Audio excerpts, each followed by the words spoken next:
Shalom saudara yang dikasih dalam Tuhan, puji Tuhan. Bersyukur karena hari ini kembali lagi saya dapat menyapa setiap umat Tuhan dimanapun Bapak Ibu Saudara berada melalui program Bible and Coffee. Saudara yang dikasih dalam Tuhan, melalui program ini saya kembali mengajak setiap kita dimanapun umat Tuhan mengambil waktu merenungkan firman Tuhan. Yuk sama-sama kita tetap tinggal tertanam dalam firman Tuhan. Karena Alkitab jelas mencatat firman Tuhan itu yang membersihkan kehidupan kita. Dengan kata lain, semakin kita terus tertanam dalam firman, maka apa yang kotor, apa yang tidak berkenan dalam hidup kita, dalam hati, pikiran kita itu semakin hari semakin dibersihkan, ya. Itu sebabnya kenapa pemazmur katakan firman-Mu pelita bagi kakiku dan terang bagi jalanku. Firman Tuhan itu menerangi kehidupan kita sehingga pada akhirnya yang gelap itu keluar dari hidup kita dan kita berjalan dalam terang Tuhan yang ajaib. Dimanapun Bapak Ibu Saudara berada, saya kembali mengajak setiap kita, mari sama-sama kita berdoa. Kita akan renungkan firman Tuhan. Bapa yang baik, terima kasih karena hari ini adalah hari yang Tuhan jadikan bagi setiap kami. Kami bersyukur setiap kali kami merenungkan firman Tuhan, ada sesuatu yang Tuhan ajarkan bagi kami untuk mengarahkan kami dalam tuntunan kasih Tuhan. Sehingga setiap kali kami merenungkan firman Tuhan, kami terus dibaharui, kami terus diarahkan untuk semakin hari semakin hidup memuliakan Tuhan. Kami buka hati kami untuk firman-Mu, bersabdalah atas kami. Dalam nama Yesus Kristus Tuhan kami berdoa. Haleluya. Amin, amin. Puji Tuhan. Nah saudara yang dikasih dalam Tuhan, ketika Nuh turun dari bahtera pertama kali, selesai dari habis atau surutnya air bah, maka Nuh mempersembahkan korban. Ya, Nuh mempersembahkan korban. Setelah Nuh mempersembahkan korban, Nuh bersyukur sama Tuhan. Maka Tuhan berfirman, Tuhan akan memberkati Nuh bersama dengan anak-anak yang ada. Dan Tuhan memberkati tempat di mana Nuh berada pada saat itu, sehingga Tuhan memberikan dan menyediakan, karena pada saat itu belum ada apa-apa, karena semua habis dia binasa oleh air bah. Maka Tuhan memberkati Nuh dengan tumbuh-tumbuhan, dengan makanan-makanan yang bisa dimakan di sana. Dan ada satu perkataan Tuhan sudah dikasih dalam Tuhan ketika menyampaikan sesuatu di dalam Kejadian pasal 9 ayat yang keempat. Pasal 9 ayat yang keempat dari kitab Kejadian ini sudah dikasih dalam Tuhan. Firman Tuhan bilang begini, hanya daging yang masih ada nyawanya, yakni darahnya, janganlah kamu makan. Hanya daging yang ada darahnya, yang ada nyawanya, yakni darahnya, jangan kamu makan.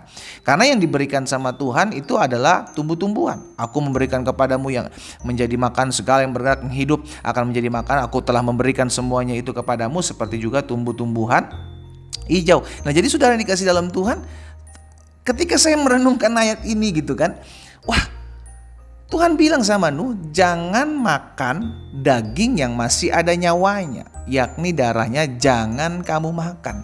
Saudara, ada istilah teman makan teman, iya kan?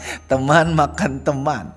Makanya saya beri tema atau saya beri judul renungan singkat saya hari ini, jangan makan, quote and quote ya, dalam tanda kutip, jangan makan sesamamu.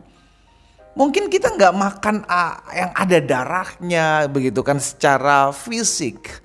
Tetapi seringkali kita makan dalam tanda kutip sesama kita. Apa maksudnya pendeta makan sesama kita?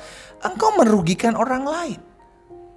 Engkau menyiasati sesuatu yang jahat dalam hidup orang lain ketika orang lain tidak tahu apa yang kau rancangkan dalam kehidupan mereka. Engkau sedang memakan sesamamu. Wow. Saudara yang dikasih dalam Tuhan, ini yang sedang terjadi hari-hari ini. Ini yang sedang terjadi hari-hari di akhir zaman. Orang tidak lagi peduli akan sesamanya. Akhirnya saling makan, saling sikut, saling menghancurkan, saling menjatuhkan. Itu udah jadi sesuatu yang udah biasa lah dilakukan. Habis gimana kalau kita nggak makan ya sama kita ya makanya kita yang dimakan. Itu hukum rimba. Itu tidak berlaku buat anak-anak Tuhan. Itu tidak berlaku di yang Yesus ajarkan. Tidak. Itu sebabnya saudara yang dikasih dalam Tuhan, Firman Tuhan juga katakan dalam Galatia 5 ayat 14 dan ayat 15.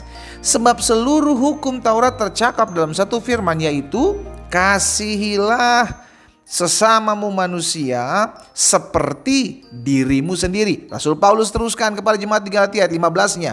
Tetapi jika kamu saling gigit, saling telan, awas supaya jangan kamu saling membinasakan.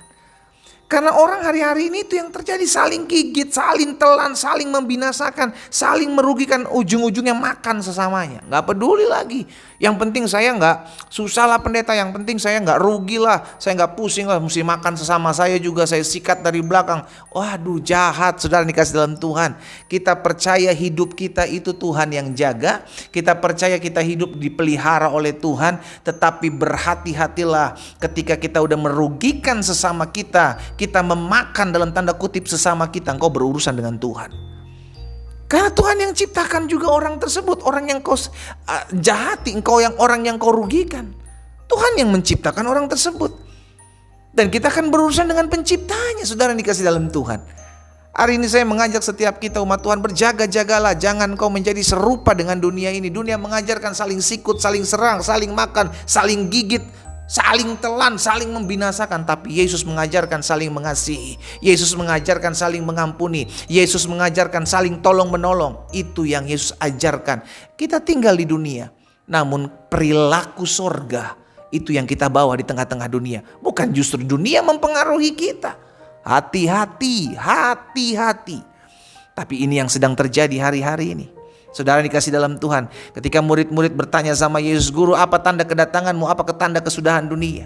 Yesus bilang, akan banyak orang murtad, mereka akan saling menyerahkan, mereka akan saling membenci. Makin bertambahnya kedurhakaan, Yesus bilang, makin banyaknya kedurhakaan, maka kasih kebanyakan orang akan semakin dingin. Sulit mengasihi. Karena orang sulit mengasihi karena hatinya sudah dipenuhi dengan kedendaman, kebencian, hawa nafsu, nafsu jahat. Hari ini sebagai hamba Allah, saya mengajak setiap umat Tuhan, secara khusus engkau yang mengambil waktu merenungkan firman Tuhan hari ini. Gak usah pusing sama sekelilingmu, jagalah dirimu. Ya, tapi dia yang berlaku begini pendeta sama saya, tapi dia yang merugikan saya. Stop, dia stop. Perhatikan diri kita, awasi perbuatan kita. Dan jangan sampai kita sama serupa dengan dunia ini. Jangan sampai kita saling makan. Karena yang ada darahnya, yang ada nyawanya, Tuhan bilang apa? Jangan kamu makan. Hati-hati saudara dikasih dalam Tuhan, jangan makan sesama kita. Jangan makan, jangan merugikan sesama kita. Jangan menyiasati yang jahat terhadap sesama kita. Karena kau akan berurusan dengan Tuhan. Kita berdoa, kita datang kepada Tuhan. Bapa, dalam nama Tuhan Yesus, hari ini kami datang kepada Tuhan yang menyampaikan setiap kebenaran firman Tuhan, mengajarkan kepada kami. Kami sadar keadaan hari-hari ini bukanlah hari-hari yang mudah untuk kami jalani. Yang kami lihat keadaan tidak semakin baik. Sesama manusia udah saling sikat, saling serang, saling sikut, saling gigit, saling makan. Tapi hari ini kami diingatkan firman Tuhan untuk menjaga hidup kami. Agar kami tidak memakan sesama kami dengan cara merugikan hidup mereka, menyusahkan hidup mereka, menyiasati yang jahat di belakang mereka. Ampuni kami ya Tuhan. Kau ada di hati kami, mulai mereka-rekakan, merencangkan hal-hal demikian. Hamba berdoa buat setiap umat Tuhan, secara khusus mereka yang mungkin hari-hari ini hampir-hampir melakukan hal seperti itu. Aku berdoa dalam nama Yesus, dalam nama Yesus. Bukan suatu kebetulan kami mendengarkan firman-Mu saat ini Tuhan. Tuhan sendiri yang akan berperkara dalam hati kami. Roh Kudus akan melawat, menjamah dimanapun setiap umat Tuhan mengambil bagian merenungkan firman Tuhan. Sehingga kami tidak saling gigit, kami tidak saling serang, kami tidak saling telan, kami tidak saling makan satu dengan yang lain. Tapi kami saling memberkati, kami saling menguatkan, kami saling meneguhkan, kami saling mengencourage satu dengan yang lain untuk tetap terus hidup mempermuliakan nama Tuhan. Tuhan tutup bungkus setiap kami dengan kuasa darah anak domba Allah. Berkat-Mu ada atas setiap kami umat-Mu. Di dalam nama Yesus, hamba juga berdoa buat yang sakit. Tuhan jamah dan sembuhkan, karena hamba percaya firman-Mu disampaikan, disembuhkan setiap mereka. Dalam nama Yesus Kristus Tuhan, hamba berdoa dan hamba ucapkan berkat. Haleluya. Amin.